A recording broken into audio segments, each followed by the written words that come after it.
Hello, very good morning, students. How are you? I hope you will be fine and enjoying your holidays. Today, we will read sentence topic before the tense topic. After the sentence, I will teach you tense topic. So, let's start our topic sentence. Sentence क्या होता है इसकी definition देखेंगे पहले. Sentence is group of words. शब्दों का क्या होता है? समूह. Group क्या होता है? Group. Which gives complete sense. जो क्या देता है? पूर्ण अर्थ देता है. जो क्या देता है? पूर्ण अर्थ देता है. शब्दों का समूह जो क्या देता है? पूर्ण अर्थ देता है. हम पानी खाते हैं. यह एक सेंटेंस है या नहीं है? नहीं है. बिकॉज हम पानी खाते हैं, इसमें पानी खाया जा रहा है, लेकिन पानी क्या होता है? पिया जा रहा है. तो सही सेंटेंस क्या बनेगा? हम पानी पीते हैं. ये क्या है? एक सेंटेंस है. शब्दों का समूह ये भी है, शब्दों का समूह ये भी है, लेकिन हम वाक्य सेंटेंस किसको बोलेंगे? जो हमें क्या दे? पूर्ण अर्थ दे. जो हमें क्या दे? पूर्ण अर्थ दे. जैसे हम पानी खाते हैं, ये शब्दों का समूह तो है, बट ये पूर्ण अर्थ नहीं दे रहा, इसलिए यह एक वाक्य नहीं है. वाक्य क्या बनेगा? हम पानी पीते हैं. प्रत्येक सेंटेंस को बनाने के लिए उसकी एक फॉर्मेशन होती है, उसका एक रूल होता है कि एक जो सेंटेंस है वो कैसे बनता है. हम देखेंगे कि एक वाक्य कैसे बनता है, उसका रूल देखें. सबसे पहले आता है उसमें सब्जेक्ट. क्या आता है? सब्जेक्ट, कर्ता. उसके बाद आती है हेल्पिंग वर्ब. क्या आती है? हेल्पिंग वर्ब, सहायक क्रिया. उसके बाद आती मेन वर्ब. क्या आती है? मुख्य क्रिया. उसके बाद आता है ऑब्जेक्ट. उसके बाद आता है रिमेनिंग सेंटेंस. ये आपको रूल अच्छे से याद होना चाहिए, क्योंकि सेंटेंस फॉर्मेशन का जो सिंपल का यही रूल होता है. अब ये रूल तो लिखवा दिया, बट उससे पहले आपको क्या बताना चाहिए कि सब्जेक्ट क्या होता है, ऑब्जेक्ट क्या होता है और हेल्पिंग वर्ब क्या होती है. आपको ये भी तो पता होना चाहिए. चलो देखते हैं. सब्जेक्ट. सब्जेक्ट कौन होता है? कर्ता. वाक्य में काम करने वाला या वाक्य में जिसके बारे में कुछ बताया जाता है वह क्या कहलाता है? कर्ता. जैसे राम गोज टू दिल्ली. जो राम है वो कहाँ जाता है? दिल्ली जाता है. तो इसमें कौन दिल्ली जाता है? राम. जाने का काम कौन कर रहा है? राम. तो हमारा सब्जेक्ट क्या हुआ बेटा? राम. क्या हुआ? राम. इसको कैसे फाइंड आउट करते हैं? कौन, हु या किसने लगाकर, कौन या किसने की लगाकर इसको क्या करते हैं? हम फाइंड आउट करते हैं कि वाक्य में सब्जेक्ट कौन है. और सब्जेक्ट बड़ा भी हो सकता है. जैसे राम का पिता मेरा भाई है, तो वाक्य में का सब्जेक्ट कौन हुआ? राम का पिता. कौन हुआ? राम का पिता. वैसे ही अभी देखेंगे हेल्पिंग वर्ब. सब्जेक्ट हो गया आपका. सब्जेक्ट के बाद क्या आती है? Helping verb. क्या आती है? Helping verb. अभी देखेंगे हेल्पिंग वर्ब क्या होती है आपकी. जो वाक्य में मुख्य क्रिया की सहायता करती हैं वे क्या कहलाती हैं? Helping verb. सहायता करेंगी, इसीलिए तो उनको हेल्पिंग वर्ब नाम दिया गया है. और ये वाक्य में कर्ता के अनुसार आती हैं. किसके अनुसार चेंज होती हैं? कर्ता के अनुसार. यदि कर्ता एक वचन है तो एक वचन वाली फॉर्म आएगी. अगर कर्ता बहुवचन है तो बहुवचन वाली फॉर्म आएगी. जैसे अगर राम है तो आपका इजा जाएगा. अगर राम और श्याम दो हैं, बहुवचन है, प्लूरल है, तो आपका क्या आएगा? आर. आई होप आपको समझ में आ गया होगा. अब हेल्पिंग वर्ब के बाद क्या थी बेटा आपकी? Main verb. क्या थी? Main verb. अब मेन वर्ब देखेंगे कि मेन वर्ब होती क्या है. वाक्य मेन वर्ब कहते हैं मुख्य क्रिया. वाक्य में जो काम किया जाता है या जो काम होता है उसे क्या बोलते हैं? वर्ब. क्या बोलते हैं? वर्ब. मीन्स वाक्य में जो कुछ काम होता है या जो वाक्य में जिस काम के बारे में बताया जाता है वो क्या होती है आपकी? वर्ब. क्या होती है? वर्ब. अभी देखेंगे वर्ब क्या होती है.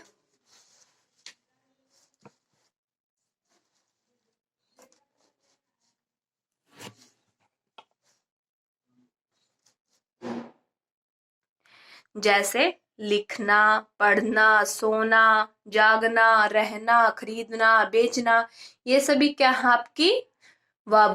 वर्ब। क्या है? वर्ब। इसकी मेनली कितनी फॉर्म्स होती हैं? 4 फॉर्म्स होती है। कौन सी होती है? 4। और ये किससे निकलती है? एक बेसिक फॉर्म से निकलती हैं। एक जो इसकी मेन फॉर्म होती है और जो 3 फॉर्म होती हैं वे उसी से बनती हैं। जैसे देखेंगे 4-5 वर्ब मैं आपको बता रही हूँ, उससे आपको आइडिया आ जाएगा कि वर्ब होती क्या है। जैसे गो, गो क्या होता है? जाना। गो, वेंट, इसकी सेकंड फॉर्म होगी वेंट, थर्ड फॉर्म होगी गोन, गोइंग। वैसे ही राइट क्या होता है? लिखना, रोट, रिटन, राइटिंग। रीड क्या होता है? पढ़ना, रीड, रीड, रीडिंग। ड्रिंक क्या होता है? पीना, ड्रैंक, ड्रंक, ड्रिंकिंग। बाई क्या होता है? खरीदना, बोट, बोट, बाइंग। जो इसकी फॉर्म है सेकंड और थर्ड फॉर्म वो सेम भी हो सकती है, अलग भी हो सकती है, ईडी लग के भी बन सकती है। ये सेम नहीं होती, ये आपको याद करनी पड़ेगी कि कौन सी वर्ब की कौन सी फॉर्म होती है और वो कैसे चेंज होती है। भी देखेंगे आपका मेन वर्ब होगी, मेन वर्ब के बाद आपका क्या आया बेटा? ऑब्जेक्ट। ऑब्जेक्ट देखेंगे अभी। ऑब्जेक्ट क्या होता है वाक्य में? कर्म। वाक्य में वर्ब का प्रभाव जिस पर पड़ता है, यानी वाक्य में जो काम नहीं करता या करता जिस पर काम करता है वो क्या कहलाता है? ऑब्जेक्ट। क्या होता है? ऑब्जेक्ट मीन्स क्रिया का प्रभाव जिस पर पड़ता है वो क्या कहलाता है बेटा? आपका ऑब्जेक्ट। और इसको हम किससे निकालते हैं? व्हाट या हुम लगाकर इसको निकालते हैं। क्या या किसको लगाकर या किसे लगाकर। जैसे राम फल खाता है। इसमें सब्जेक्ट कौन है बेटा? आपका राम। कौन है? राम। और वर्ब क्या होगी आपकी? खाना। क्या होगी? खाना। ये आपकी वर्ब होगी और यह क्या हो गया? आपका सब्जेक्ट हो गया। जो कुछ काम नहीं कर रहा, वर्ब जिसके ऊपर काम कर रही है, कर्ता जिस पर काम कर रहा है वो क्या है बेटा? फल। फल कोई काम नहीं कर रहा तो ये क्या हो गया? हमारा ऑब्जेक्ट। और इसे कैसे लिखेंगे? राम क्या खाता है, तो आपका आंसर क्या निकल के आ रहा है? व्हाट। क्या आ रहा है बेटा निकल के? व्हाट। अभी देखेंगे नेक्स्ट पार्ट इसका। सबसे लास्ट में क्या था? रिमेनिंग सेंटेंस, बचा हुआ वाक्य। सब्जेक्ट, वर्ब और ऑब्जेक्ट के अलावा जो चीजें बच जाती हैं वो क्या आती है? रिमेन। शेष भाग होता है, उसको बची हुई चीज को तो रिमेनिंग बोलते हैं। तो वो क्या था आपका? Remaining sentence. जैसे राम मैदान में हॉकी खेल रहा है, तो सब्जेक्ट क्या हो गया आपका? राम। हॉकी क्या हो गया आपका? ऑब्जेक्ट। और वर्ब काम क्या हो रहा है इसमें आपका? खेलने का। ये क्या हो गया आपकी बेटा? वर्ब। और ये बचा हुआ क्या किस में चला जाएगा आपका बेटा? रिमेनिंग सेंटेंस में। आई होप आपके इसको सभी सारे पार्ट इसके समझ में आ गए होंगे। एक बार दोबारा से रिवाइज करते हैं। सब्जेक्ट। सब्जेक्ट क्या होता है? वाक्य में काम करने वाला या जिसके बारे में बताया जाता है। हेल्पिंग वर्ब जो इसकी सहायता करते हैं, इजमार, बाजवार, हैज, हैव, हैड। उसके बाद होती है आपकी मेन वर्ब, मुख्य क्रिया, वाक्य में जो कुछ काम होता है। ऑब्जेक्ट वर्ब का प्रभाव जिस पर पड़ता है वो क्या कहलाता है? ऑब्जेक्ट। उसके बाद जो बचा हुआ वाक्य है उसको बोलते हैं हम रिमेनिंग सेंटेंस। यहाँ तक आई होप आप सभी को अच्छे से समझ में आ गया होगा। उसके बाद देखेंगे हम टाइप्स ऑफ सेंटेंसेस कि जो आपके टेंस में यूज होंगे वे वाले टाइप्स कितने होते हैं। सबसे पहले देखेंगे सिंपल। सिंपल सेंटेंस क्या होता है? वह वाक्य जिसमें साधारण रूप से कुछ बताया जाता है या कोई साधारण रूप से कोई काम होता है वो आपका क्या कहलाता है बेटा? Simple sentence. क्या कहलाता है? Simple sentence. जैसे सब्जेक्ट, इसकी फॉर्मेशन क्या होगी? Subject plus helping verb plus main verb plus object plus remaining sentence. ऐसे इसकी फॉर्मेशन होगी। ये चलेगी टेंस वाले में। जो सिंपल होते हैं उनमें कई बार आपको मेन वर्ब नहीं मिलती, तो जो पार्ट नहीं मिलता उसे छोड़ें और नेक्स्ट पे चले। ठीक है। अभी देखेंगे जैसे Ram is my brother. Ram मेरा भाई है। इसमें कोई काम नहीं हो रहा तो सबसे पहले राम आ गया सब्जेक्ट आपका। ये राम क्या आपका? सब्जेक्ट आ गया। फॉर्मेशन के अकॉर्डिंग देखेंगे ये आपकी हेल्पिंग वर्ब आ गई राम के अकॉर्डिंग। और ये क्या आ गया? My brother. इसमें कोई काम नहीं हो रहा तो इसमें जो वर्ब है वो नहीं है तो इसे छोड़ देंगे। किस पे चलेंगे? ऑब्जेक्ट पे। Ram is my brother. हम पुस्तक पढ़ रहे हैं। इसमें सब्जेक्ट कौन है आपका? हम। काम कौन कर रहा है? हम कर रहे हैं।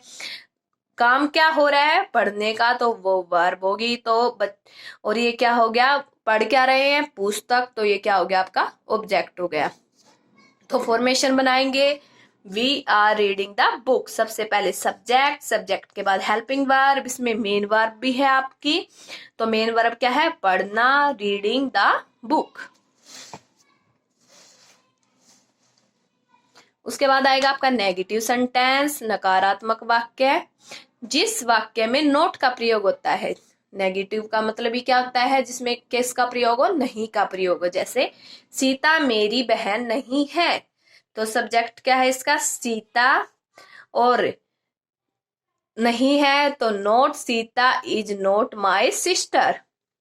ऐसे इसकी फॉर्मेशन होगी। हम फल नहीं खाते हैं। किसका प्रयोग हुआ है? नोट का। इसकी फॉर्मेशन देखेंगे अभी हम। Subject plus helping verb plus तीसरे नंबर पे आपका क्या चलेगा बेटा? नोट। क्या चलेगा? नोट। याद रखना। किसके बाद चलेगा? हेल्पिंग वर्ब के बाद। किसके बाद चलेगा? हेल्पिंग वर्ब के बाद। उसके बाद मेन वर्ब चलेगी, उसके बाद ऑब्जेक्ट, उसके बाद रिमेनिंग सेंटेंस। जैसे राधा एक ईमानदार लड़की नहीं है।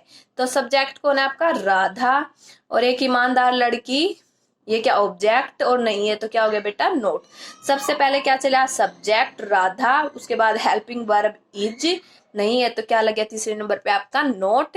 और ऑब्जेक्ट क्या है? Honest girl. ठीक है। अभी हम जींद नहीं जा चुके थे। तो सब्जेक्ट क्या हुआ आपका? हम। वर्ब क्या हो रही है इसमें? जाना। ऑब्जेक्ट क्या आपका बेटा? जींद। और नहीं क्या है? नोट। आई होप आपको अब सब्जेक्ट, ऑब्जेक्ट और वर्ब अच्छे से निकालने आ गए होंगे। मैं आपको थोड़े से नेक्स्ट वीडियो में या इसी पार्ट में आपको सब्जेक्ट का इनलार्जमेंट भी बताऊंगी कि सब्जेक्ट का पॉजेसिव केस में भी इनलार्जमेंट हो जाता है। जैसे राम का पिता, सीता का पति, मेज की मेज के पैर, या फिर रूम का पंखा। इस तरह की जो फॉर्मेशन होते हैं मैं वो भी आपको एक्सप्लेन करूंगी कि कहाँ पे जो है ऑफ लगेगा और कहाँ पे एस लगेगा। अभी देखेंगे। Next, we had not gone to Delhi. तीसरे नंबर पे क्या आ गया बेटा आपका? नोट। आई होप आपको समझ में आ गया होगा यहाँ तक का। नेक्स्ट देखें, इंटेरोगेटिव। इंटेरोगेटिव का मतलब क्या होता है? इंटेरोगेट का मतलब क्या होता है? प्रश्न पूछना। तो ये क्या हुआ है जिसमें क्या पूछा जाएगा बेटा? प्रश्न पूछा जाएगा। जिस वाक्य में कोई प्रश्न पूछा जाता है या वाक्य में प्रश्न, वह वाक्य क्या कहलाता है? प्रश्नवाचक वाक्य। जैसे क्या हम दिल्ली जाते हैं, ये क्या है? कि प्रश्न पूछा गया है। इसमें क्या लग जाता है? क्या, और पीछे क्या लगता है? Sign of interrogation. अभी चलेंगे हम। जैसे क्या वे भारत के नागरिक है थे। तो इसमें भी क्या पूछा गया बेटा? प्रश्न पूछा गया है। अब इसकी फॉर्मेशन देखेंगे कि जो इसका रूल है, इसकी फॉर्मेशन है वो क्या होती है। जैसे क्या भाविका अतुल की बेटी है, ये एक वाक्य है। तो इसमें इसकी फॉर्मेशन क्या चलेगी? Helping verb. सबसे पहले क्या आएगी बेटा आपकी? हेल्पिंग वर्ब, फिर सब्जेक्ट, फिर मेन वर्ब, उसके बाद ऑब्जेक्ट, फिर रिमेनिंग सेंटेंस, और लास्ट में साइन ऑफ इंटेरोगेशन लगाना ना भूले। हेल्पिंग वर्ब इसमें सबसे आगे चलती है। क्या चलती है बेटा? सबसे आगे चलती है। जैसे क्या भाविका अतुल की बेटी है। तो इसमें सबसे पहले क्या आएगा? इज भाविका अतुल से डॉटर। सबसे पहले हेल्पिंग वर्ब, फिर सब्जेक्ट, ये क्या है आपकी? हेल्पिंग वर्ब, फिर सब्जेक्ट चला, और फिर क्या इसमें वर्ब नहीं है, काम नहीं हो रहा, तो क्या चल गया बेटा आपका? ऑब्जेक्ट, और पीछे साइन ऑफ इंटेरोगेशन। क्या राम फल खाता है? इसमें भी प्रश्न पूछा गया है। सबसे पहले helping verb, does Ram eat the food. I hope यहाँ की भी आपको समझ में आ गया होगा। उसके बाद सबसे इंपॉर्टेंट जो आपके क्वेश्चन आएंगे, बुक के हो या किसी चीज के हो, वे चलते हैं आपके मोस्टली डबल इंटेरोगेटिव सेंटेंसेस से। किससे चलते हैं? डबल इंटेरोगेटिव सेंटेंस से। ये सबसे ज्यादा जरूरी होता है। इसको देखेंगे बेटा, दोहरा प्रश्नवाचक वाक्य भी बोलते हैं इसको। दोहरा प्रश्नवाचक वाक्य वह वाक्य जिसमें सब्जेक्ट वर्ब या ऑब्जेक्ट के बारे में कुछ विशेष प्रश्न पूछा जाता है, यानी कि कोई विशेष प्रश्न पूछा जाए। जैसे कौन घर पर रहता है, तो किसके बारे में पूछा गया। जैसे आंसर दूंगी मैं, राम घर पर रहता है, तो सब्जेक्ट के बारे में प्रश्न पूछा गया है।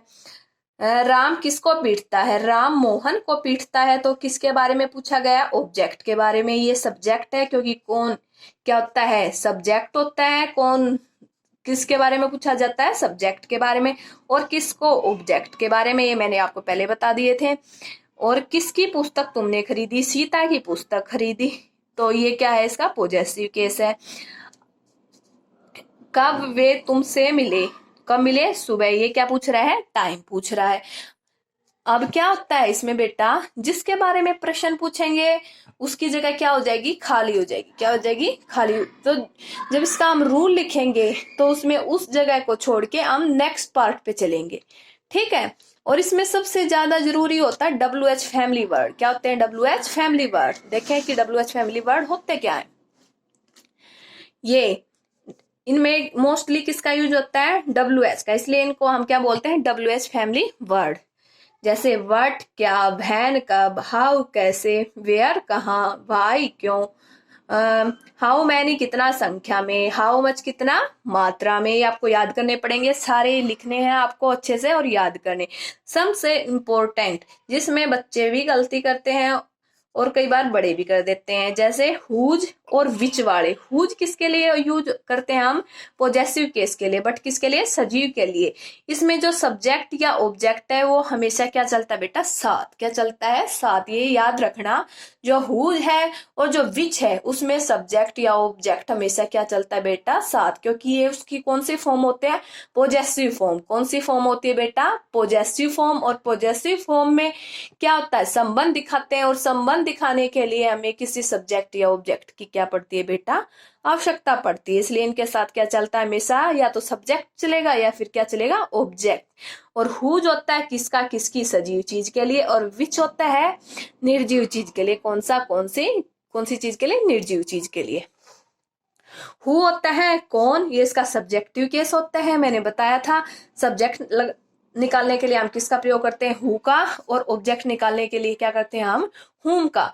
ये इसकी सब्जेक्टिव फॉर्म होती है, ये इसकी ऑब्जेक्टिव फॉर्म होती है, और ये हुज वाली इसकी कौन सी फॉर्म होती है बेटा, पॉजेसिव फॉर्म होती है।